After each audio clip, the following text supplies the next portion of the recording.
I struggled with triggers for years. I read the books. I went to talk therapy. I went to the workshops. I went to the retreats. Nothing was stopping the triggers, and nobody could tell me why. I get it. You want to know just what do I do? How do I stop them?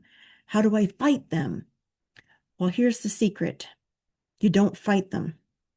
You actually become the observer of them and become friends with the part in your inner system, in your subconscious mind, who's using the trigger as that spark for survival strategy, usually for safety, self-preservation, self-protection. Hi, I'm Christine Knight. I'm a clinical hypnotherapist, IFS practitioner, and master level counselor. I've lived it. I had very severe childhood trauma that sent me reeling for decades trying to find the answer of how to stop these impulsive behaviors that I could even see happening outside of myself, but I couldn't stop them. Man, did I struggle. Man, did I struggle, especially in romantic relationships, especially with anger, and with trying to control the environment, try to control other people. So not to get triggered. So through all that, I found the techniques that worked, and I have even solidified it down to a daily practice that works, a weekly practice that works, and what to do along the way in the moments when we do get triggered. Because as Peter Levine describes in Somatic embodiment, there's a window of tolerance. So there's a split second. For me, it was 0.2 seconds between where the trigger happens and where the response reaction happens. Inside of that window of tolerance, if we can begin to become the observer and notice what is the first twinge that we notice in our body. Is it a body sensation? Is it a thought? Is it an emotion? What's the first sign that we can see? Now, this takes some time, so be patient with yourself. It takes observing and really trust and go along with it. So for me, I got in the observer role and noticed mine was the rapid heartbeat. I noticed that as soon as my heart would start beating fast, I had like literally like 0.2 seconds to get out of there, because by the time that I felt my heart beating fast, I knew there was only like a 0.2 seconds before I would go into a rage fit. And sometimes I would dissociate so much during the rage fit that I wouldn't even remember having the conversation or saying whatever I was saying. I wouldn't remember it afterwards. Once my body settled down, once my nervous system calmed down and got back to baseline, I wouldn't even remember what was said. And when the person said, "You said this and this and this," I'm like, "I didn't say that. I don't even use those words. Those words aren't even in my vocabulary." And they weren't in my vocabulary up here in my logical reasoning brain. But guess where they were in my vocabulary? In the subconscious mind, held by the part that was trying to keep me safe once something was triggered. So I, man, I'm extreme. Like, I love to experiment. I love field practice. And I did a few things. So one of the things was I would take my phone and record. Even when I started noticing like these thoughts, this conversation would come. I can't believe he's doing that. Like, I can't believe that he went and played golf. And I'm back here and I'm at home and I'm folding the laundry and emptying the dishwasher, and he just gets to do whatever he wants to do. And I have to, those inner conversations there, those are the parts already showing up. That's that emotional surge already starting to rise to the surface in your inner volcano. Okay. So where was I going with that? You can tell I don't use a prompter, right? I don't use a teleprompter. And I, I'm not even using notes with this because I just want to get the message to you so quickly that the noticing is the key. The pause, what I call pause for the cause, getting out of there as soon as you notice what it is that the trigger is erupting, that volcano inside of you. So we have to become the observer. We have to slow everything down in life so we're more able to catch that trigger before it happens. Like mine was the rapid heartbeat. As soon as I would feel the rapid heartbeat, I would get out of there. And then the third step is what we call in IFS that U-turn. You turn the attention inward and you're like, what is that? What's that? What's that rapid heartbeat? What's going on? And you hold attention on whatever it is, the inner conversation, the feeling, the emotion of resentment or anger or sadness, or the body sensation. I was just yesterday, I was in a conversation, in a group conversation, listening to the people talking, and I could feel the bottom of my leg, my like the back of my thighs tightening up, like my buttocks to the bottom of my thighs. And I was like, isn't that interesting? What is it being said? What's going on? So I slowed it down, noticed the body sensation was in my legs, and then did that U-turn inward that quickly, right in that moment. And that's where you're going to get to. You're going to get there, but you have to start at the beginning. So I put together a daily parts check-in practice. It only takes a few minutes to do it. I recommend doing it in the morning so that your subconscious mind is beginning to be bridged with your logical reasoning mind, where in the morning, before anything is erupted, you do the U-turn inward. You just notice your breath for a moment. Notice the sensations. I can think of that conversation yesterday and bam, the backs of my thighs start to tense up and I hold attention there. Just hold attention there with curiosity. I call it show and tell. Let these inner aspects of yourself, or these inner emotions, or these inner body sensations, or these inner parts, whatever you want to call it, let them begin to show and tell you what they want to. And then trust what they're saying. Trust the first thing that comes up. There's going to be a figure it outer part that tries to come in and tries to force the answers. Don't force the answer. Let it just come up through you. And I've created an AI tool. It's a GPT. You use it on a free ChatGPT account, and you can have it on your phone, in your pocket 24/7. It's my voice, the way I talk with my knowledge base programmed into it. And you just say, I'm overwhelmed, or I don't know what's going on. My heart's beating fast, and it will lead you through doing that U-turn inward, that attention inward, and then giving you next steps, helping you decide next steps. Actually, I programmed that in. So it doesn't tell you what to do, but it can kind of help lead you, guide you to you deciding what to do next in the next steps. So it helps bring you out, bring you forward where you're moving forward to something through that trigger. And then the weekly practice I recommend is the path exercise from Internal Family Systems. My clients wanted me to record it in my own voice because they're just accustomed to my voice, so it's more soothing to their nervous system. So I have that recorded also. You can get all of this for free in my Skool community. You can get the AI tool. You can get a 12-week online course. You can ask me questions. You can get the see, I lost my train of thought. Maybe I should use a teleprompter. I don't know. I say it's all divine timing. It'll show up when it needs to show up. But you get the AI tool, the 12-week online course. You can ask me questions. We have coffee chats.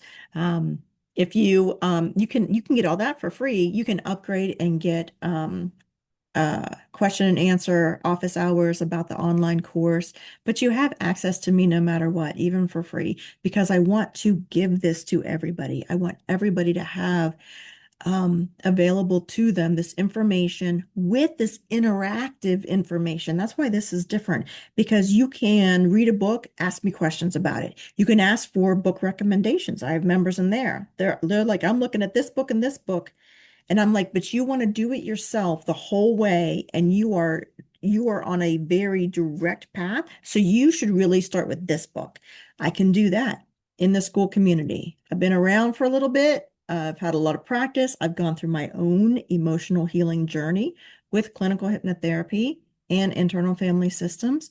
And now I'm trained in it. I'm certified in it. So it's like I can't not use this gift. I have to give you this gift, because it took me like freaking 16 years and like 100 grand to get here. And I can't not give it to you. It's just like overflowing out of me to give it to you. So I'm here. I've set this up. It's going very smoothly in the Skool community. I love it. It's fun. We kind of like gamified some stuff to make it fun. And it's easy to go up the levels just by posting and commenting. It's a private group, so nobody can see it unless you join and you get in there. And I'm watching it. I watch it every morning, every night, 7 days a week. So, and they don't call me Knight for nothing. I kind of got the blood in me. So I am here to safeguard and protect, and teach, but also interactively help guide you. It's more like a mentorship. I had this happen just yesterday in a group conversation. So I'm like, oh, okay, tomorrow morning, I need to do that parts check-in and see what parts that was. And there was actually like 3 parts around that. So this is a new core wound that's showing in the layers, because we heal in layers, and we heal kind of in this circular motion where we keep coming back to, like, I call it zero, like there's 0 point engineering. I'm like, it's the 0 point. You keep coming back to the 0 point, but at a deeper level of healing each time, healing a layer and healing a layer. But what's amazing is the more layers we heal going deeper down, the more the word ascended is coming to me, but I'm not getting a better word than that. Like, so the deeper we go in emotional healing, accepting and loving and understanding these parts of us inside of us, the more ascended we go, like layers up towards our higher self or source or love or God, whatever you want to call it. So, and now I'm remembering the reason I wanted to make this video in the first place. And now I got to go make another video, because it's about, as we remove these blocks, which is a belief, really. It's a thought over and over and over again becomes a belief. That's all a belief is. And these beliefs held by parts in our system who have gotten disconnected from us, disconnected from the wholeness of us, through emotional overwhelm, through emotional confusion, through confusion about relationship or love and what love really is and what it looks like and how it shows up, or through trauma. Those parts going through that overwhelm disconnect from us and take on this burden. We call it a burden. They take on this extreme job that they think they have to continue doing for us going forward in life to survive. So they're trying to help us out. But when they do that, we have a natural flow of love, of connection from source, universe, collective consciousness, God, whatever you want to call it. We have this open source flowing. And as parts get disconnected from the whole, that's what kind of cinches up the water hose. So the flow isn't like naturally flowing through. And as we reconnect with these parts, making friends with them, loving them, holding them, understanding them, acknowledging them, um, the more they loosen the grip on that water hose because they're less scared and they're more trusting. Actually, that's what we lost, was trust. Going through that overwhelm or that trauma, we lost trust. And as those parts regain the trust, they loosen the grip and it just opens that water hose. So we are naturally reconnected with wholeness that is us, that is love, that is God, that is source, that is all that is true nature, that is universe, whatever you want to call it. And that's really, I didn't know it.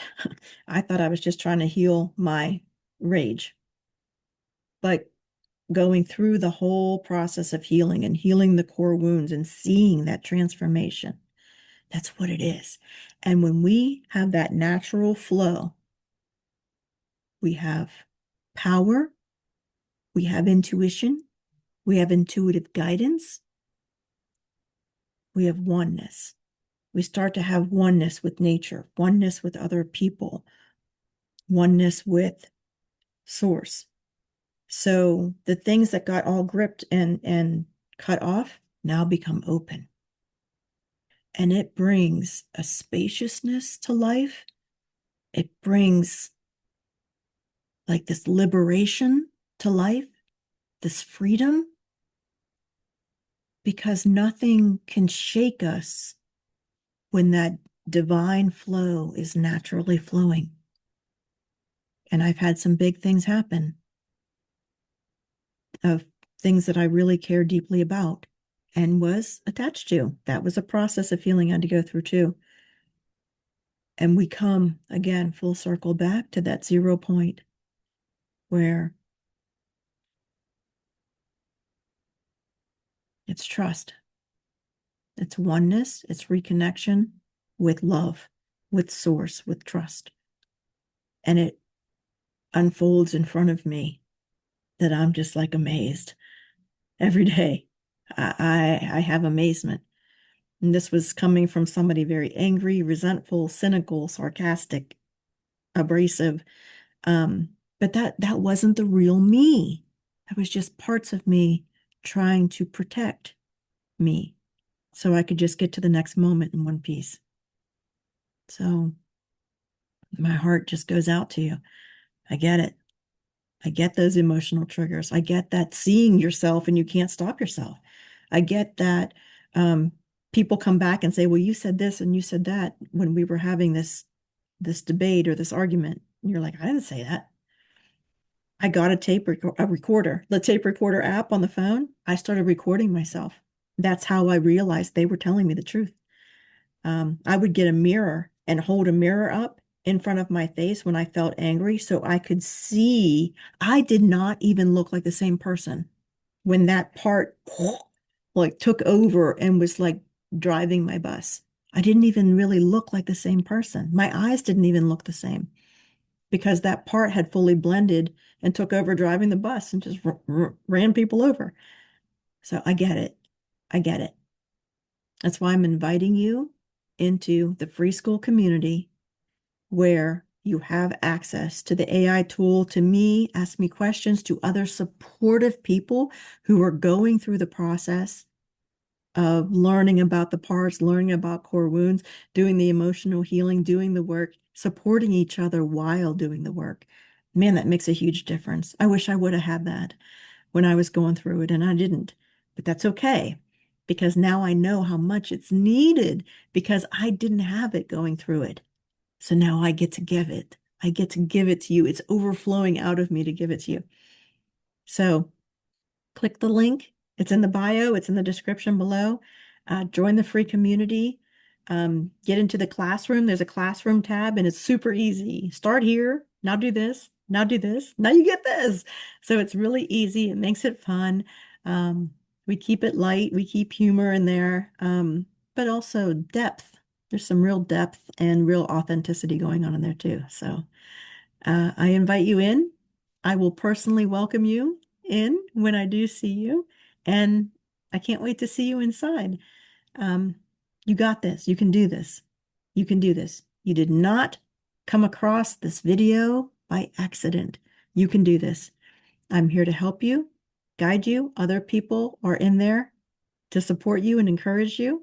We can do this together. We're going to do this together because it takes a lot of guts. It takes a lot of courage to do this work.